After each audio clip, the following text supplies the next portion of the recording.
तो हेलो बच्चों, कैसे हैं आप लोग? आपकी बेस्ट होंगे। आप लोग को बताने वाला हूँ लेक्चर नंबर 4 केमिस्ट्री का।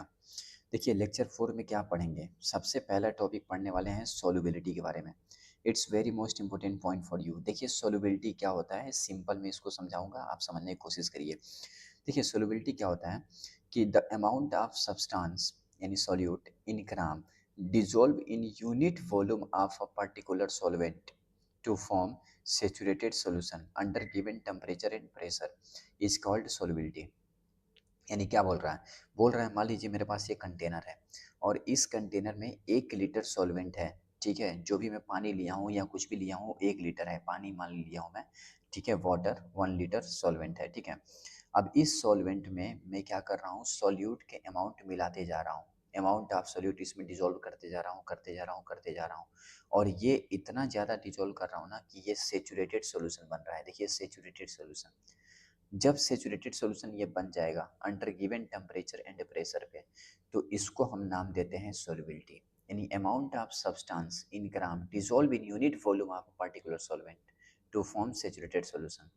यानी अगर 1 लीटर सॉल्वेंट में जितना हम ग्राम में सॉल्यूट डिसॉल्व करते जा रहे हैं और ये एक सेचुरेटेड सॉल्यूशन बन जा रहा है, तो उसको हम नाम देते हैं क्या, सॉल्युबिलिटी।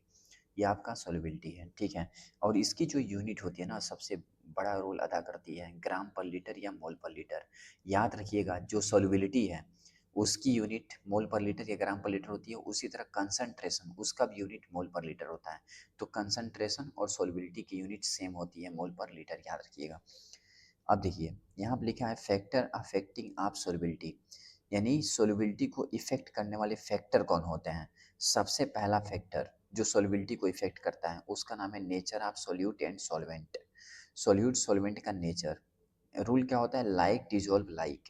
इसी को बोलते हैं लाइक डिजोल्व लाइक। मान लीजिए कोई चीज़ तुम आप मान लीजिए कोई भी चीज़ है उसको सॉल्वेंट में डाल रहे हैं और डिजोल्व अगर होगा ही नहीं, तो सॉल्युबिलिटी कहाँ से आएगी। सॉल्युबिलिटी तभी होगी ना जब वो डिजोल्व होगी उसमें। तो वही यहाँ पे लिखा है पहला, nature of solute and solvent. जैसे मान लीजिए पोलर और पोलर, अगर मान लीजिए सॉल्यूट भी पोलर है और सॉल्वेंट भी पोलर है, तो आपका वो डिजोल्व होगा। ठीक है, अगर मान लीजिए पोलर सॉल्यूट है नॉन पोलर सॉल्वेंट है, डिजोल्व नहीं होगा। दोनों नॉन पोलर है तो भी डिजोल्व होगा।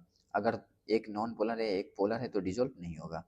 जैसे मान लीजिए NaCl पोलर है, H2O भी पोलर है, तो डिजोल्व हो जाएगा। नमक को पानी में डालेंगे तो डिजोल्व होगा ना, 100% होगा।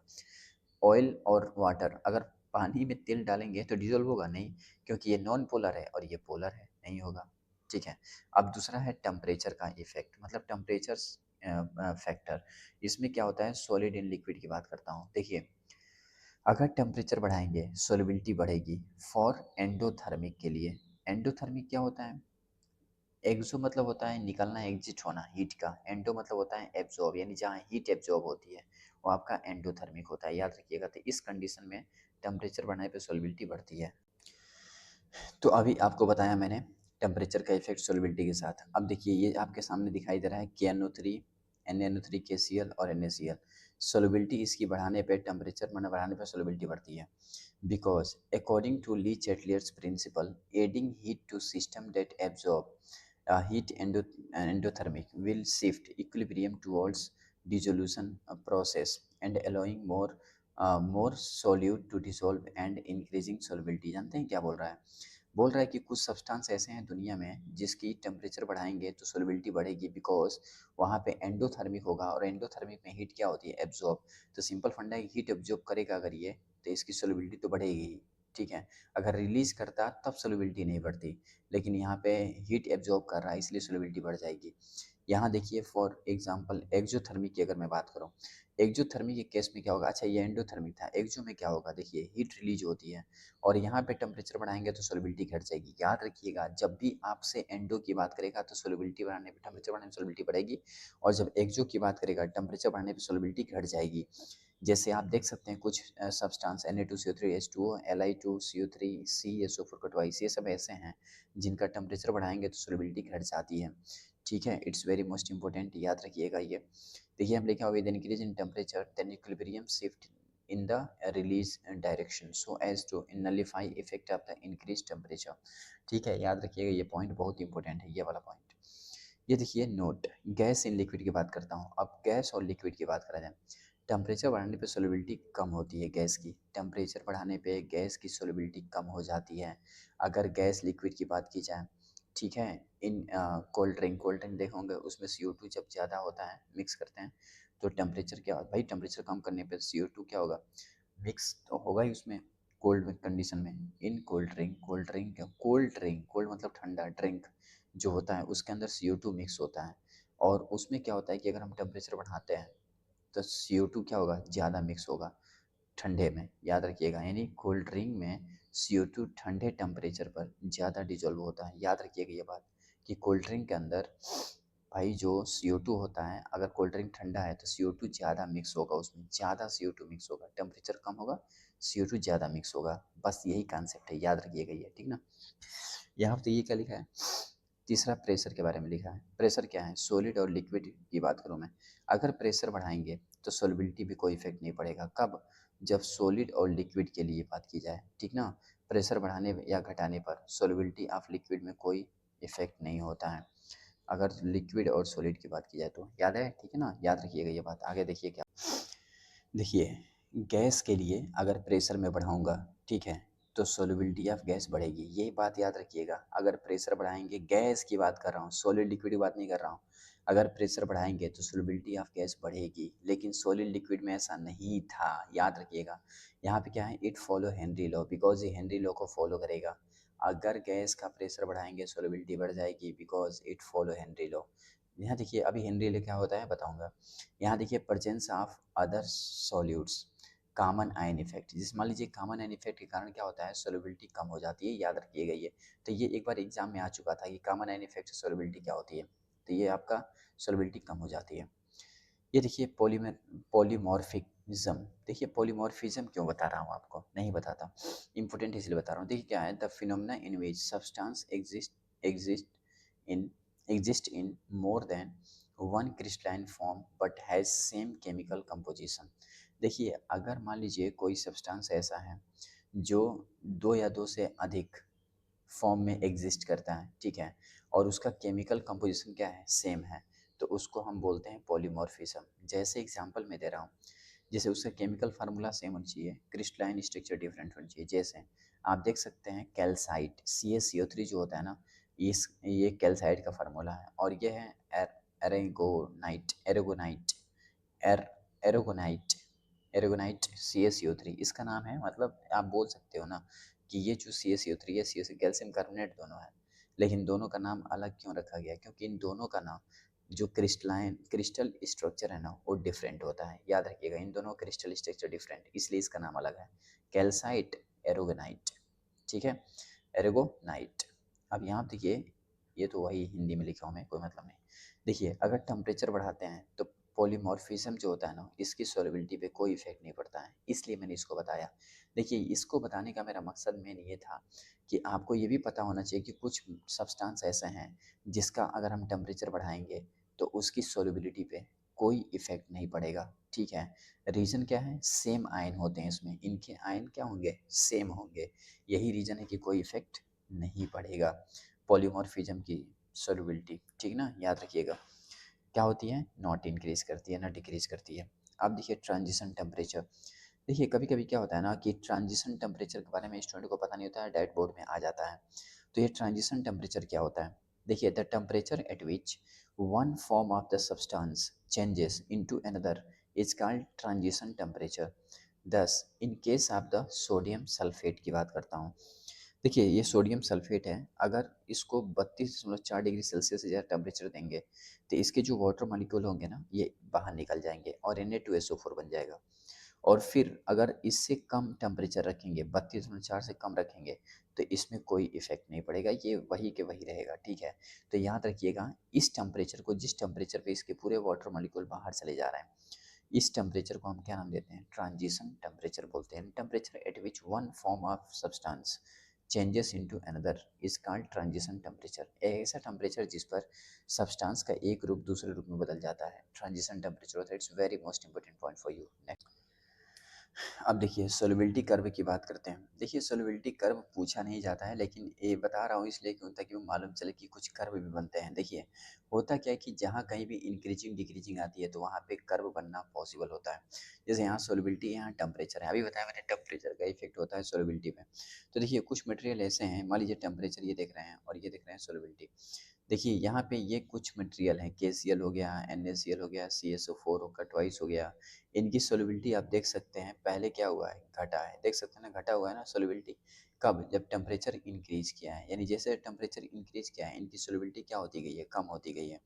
तो ये दिखाने के लिए कर्व बनता है कि कैसे सोलिबिलिटी का ग्राफ बना सकते हैं, जब टेम्परेचर बढ़ाएंगे तो सोलिबिलिटी में क्या इफेक्ट पड़ेगा। वैसे आप में आएगा नहीं है। यहाँ देखिए क्या लिखा है, solubility of gas in liquid की बात करता हूँ। इसमें एक वैज्ञानिक आए जिनका नाम था हेनरी, और ये इतना इंपॉर्टेंट है ना, आप सोच भी नहीं सकते हैं, हर साल बोर्ड में आता है ये।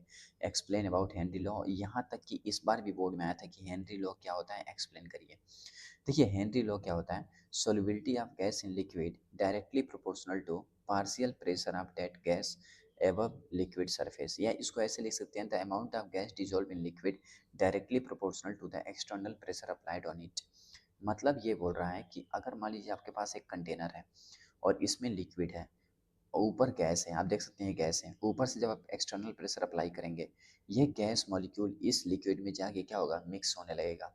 यानी इसमें मिक्स होगा। सिंपल है कि ऊपर से जब प्रेशर डालेंगे आप, तो ये जो गैस है ये कहीं जाना चाहेगा, और कहाँ जाना चाहेगा, लिक्विड के अंदर, क्योंकि लिक्विड में स्पेस होता है तो उसमें ही जाएगा। अरे कुछ तो स्पेस होता है तो उसमें चला जाएगा, और ये जाके इसमें डिजोल्व हो जाएगा, यानी गैस लिक्विड में जाके मिक्स हो रहा है। तो जिस प्रेशर पे गैस लिक्विड में जाके मिक्स हो रहा है, ये प्रेशर डायरेक्टली प्रोपोर्शनल होगा मोल फ्रैक्शन के, कितना मिक्स हो रहा है। और जब इसको हटाएंगे तो आएगा KH, और KH को बोलते हैं अपन हेनरी कांस्टेंट। याद रखिएगा ये हेनरी कांस्टेंट है, ठीक है। It's very most important. और ये कहाँ से आ गया फार्मूला, तो मोल फ्रैक्शन क्या होता है, number of mole of gas, number of mole of gas plus number of mole of water. P क्या है, पार्शियल प्रेशर आप गैस बोल सकते हैं। KH क्या है, हेनरी कांस्टेंट है। अब आगे देखिए, तो जैसे कि अभी बताया मैंने KH के बारे में, देखिए यूनिट ऑफ KH ATM होता है या बार होता है, MMHg होता है, because no unit of mole fraction of gas. देखिए मोल फ्रैक्शन ऑफ गैस का कोई यूनिट नहीं होता है, इसलिए KH की यूनिट क्या होती है, ATM बार या तो ये। Solubility of gas in liquid directly होता है पार्शियल प्रेशर के, ये पता है आपको। KH जो होता है ना, डिपेंड ऑन नेचर, ये याद रखिएगा। जो KH होता है depend on the nature of gas, nature of the solvent, ये नेचर ऑफ सॉल्वेंट और गैस पे डिपेंड करता है, याद रखिएगा। देखिए KH फॉर डिफरेंट गैसेस क्या होता है, KH, देखिए गैस हीलियम अगर होगा ना तो उसका 140 किलो बार होगा, हाइड्रोजन का 75 और ऑक्सीजन का 35 होता है। देखिए ये ग्राफ हटाइए, कोई मतलब नहीं। यहाँ पे देखिए KH, अगर बात सुनिए, अगर KH को बढ़ा दिया जाए तो सोलिबिलिटी क्या होगी, डिक्रीज होगी। मोल फ्रैक्शन ऑफ गैस क्या होगा, डिक्रीज होगा। याद रखिएगा सोलिबिलिटी कम होने का मतलब मोल फ्रैक्शन ऑफ गैस कम, मोल फ्रैक्शन गैस कम होने का मतलब सोलिबिलिटी डिक्रीज। और पता है आपको टेम्परेचर बढ़ने पर सोलिबिलिटी ऑफ गैस क्या होती है, कम होती है। के कहाँ से हुआ ऐसा, तब P equal to KH mole fraction of gas, यहाँ से इसको नीचे लाएंगे तो प्रेशर अपन मोल फ्रैक्शन ऑफ गैस, यानी अगर ये बढ़ाएंगे तो ये घटेगा क्योंकि इन्वर्सली हो गया। ये ग्राफ देखिए क्या होता है, Henry graph of Henry law, mole fraction of gas और प्रेशर सीधा होता है। ऐसा क्यों सीधा होता है, ऐसा इसलिए क्योंकि ये डायरेक्टली प्रोपोर्शनल है, आप देख सकते हैं इसलिए। ओके, अब जैसा कि अभी आपने हेनरी लॉ देख लिया, ठीक है, अब हेनरी लॉ के बाद एप्लीकेशन ऑफ हेनरी लॉ पूछा जाता है, जो बहुत इंपॉर्टेंट है। डायरेक्ट बोर्ड में इस बार आया था कि अल right the application of Henry law. तो आपको डरने की बात नहीं है, बहुत ईजी वे में समझेंगे आप। देखिए पहला क्या होता है, dissolution of CO2 in soft drink. जितने भी सॉफ्ट ड्रिंक बनते हैं जैसे कोल्ड ड्रिंक आप देखते हैं, उसके अंदर CO2 को डिजोल्व किया जाता है। तो ये भाई किसके अकॉर्डिंग, हेनरी लॉ के अकॉर्डिंग, ये इसका एप्लीकेशन है। Dissolution of O2 in blood, भाई ब्लड जो होता है इसके अंदर O2 ऑक्सीजन जाके मिक्स होता है, होता कैसे है, तो आप देख सकते हैं यहाँ पे, आप देख सकते हैं इसको एल्वियोलाई बोलते हैं। ये ट्रेकिया होता है, ये लंग्स है, लंग्स के अंदर जब ऑक्सीजन जाती है तो जा करके इससे टकराती है, ये नर्व्स, नर्व से टकराएगी। सिंपल है कि जब इससे टकराएगी तो इसके जो ऑक्सीजन होंगे इसके अंदर जाके मिक्स होंगे, इसमें है ब्लड। आप देख सकते हैं इसके अंदर ब्लड है, ब्लड में जाके O2 मिक्स हो रहे हैं। लेकिन O2 मिक्स कब हो रहे हैं, जब हम लोग क्या करते हैं, सांस लेते हैं, लंबी लंबी सांसें, तो ऑक्सीजन जाके टकराती है और इसमें जाके मिक्स हो जाती है। तो ये भी केस का एग्जांपल है, एप्लीकेशन ऑफ हेनरी लॉ का एग्जांपल है। आप देख सकते हैं due to concentration increase O2 in blood dissolve होता है, याद रखिएगा। थर्ड है addition of N2 in O2, cylinder of the mountain climber. देखिए जब माउंटेन पे कोई जाता है, चढ़ता है, तो उसके वो क्या लेके चढ़ता है, सिलेंडर लेके जाता है। और उस सिलेंडर में क्या होता है, नाइट्रोजन ऑक्सीजन होते हैं। होता क्या है कि पी एटमॉस्फेयर कम होने लगता है तो O2 भी कम होगा, क्योंकि पी एटमॉस्फेयर डायरेक्टली होता है O2 का। अरे यार, जब ऊपर जाएंगे तो एटमॉस्फेरिक प्रेशर क्या होगा, कम होता है, तो ऑक्सीजन भी कम होने लगता है। क्यों डायरेक्टली होता है, ड्यू टू दिस कंडीशन, इस कंडीशन के कारण होता क्या है कि एनॉक्सिया नाम की एक बीमारी होती है, जिसको बोलते हैं लेक ऑफ ऑक्सीजन, ऑक्सीजन की कमी होना। लेकिन इसको बढ़ाने के लिए हम क्या करते हैं, इसके अंदर CO2 और N2 डाल देते हैं। जैसे ये डालेंगे ना, तो पी एटमॉस्फेयर क्या होगा, इंक्रीज करेगा, सॉरी O2 इंक्रीज करेगा, तो इसका कोई इफेक्ट नहीं पड़ेगा पी एटमॉस्फेयर का। यहाँ देखिए लिखा है next, scuba driver diving, scuba diving भी बहुत इंपॉर्टेंट है। देखिए, divers breathe compressed air under water at high pressure, but nitrogen dissolves in the blood. If divers come up quickly, pressure decreases suddenly, nitrogen bubbles form, decompression, sickness and bends. और ये जो होता है ना, that they show ascent is required. पता है आपको क्या होता है, स्कूबा डाइविंग जो होते हैं, वो जब पानी के अंदर जाते हैं तो भाई उस वो भी सिलेंडर लेके जाते हैं। उसमें क्या होता है कि ऑक्सीजन नाइट्रोजन होता है।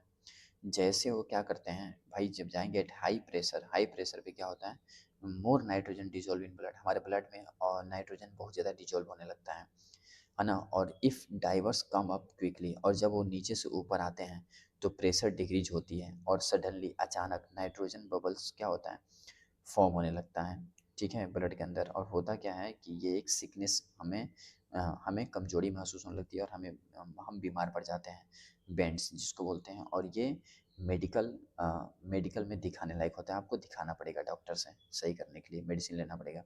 That's why so ascent is required. यहाँ देखिए, respiration and high altitude problem. होता क्या है, at high temperature high altitude, like Mount Everest की बात करूँ, एटमॉस्फेरिक प्रेशर क्या होता है, लो होता है, ऑक्सीजन डिजोल्व इन ब्लड कम हो जाते हैं, और कॉज ब्रीथिंग प्रॉब्लम आती है, एनेक्सिया बोलते हैं। तो ये आपको बता चुका था, ठीक है। तो ये आपका लेक्चर नंबर देख सकते हैं 4 कंप्लीट कर दिया मैंने, इतना अच्छे से आप पढ़ लीजिए, बाकी फिर लेक्चर 5।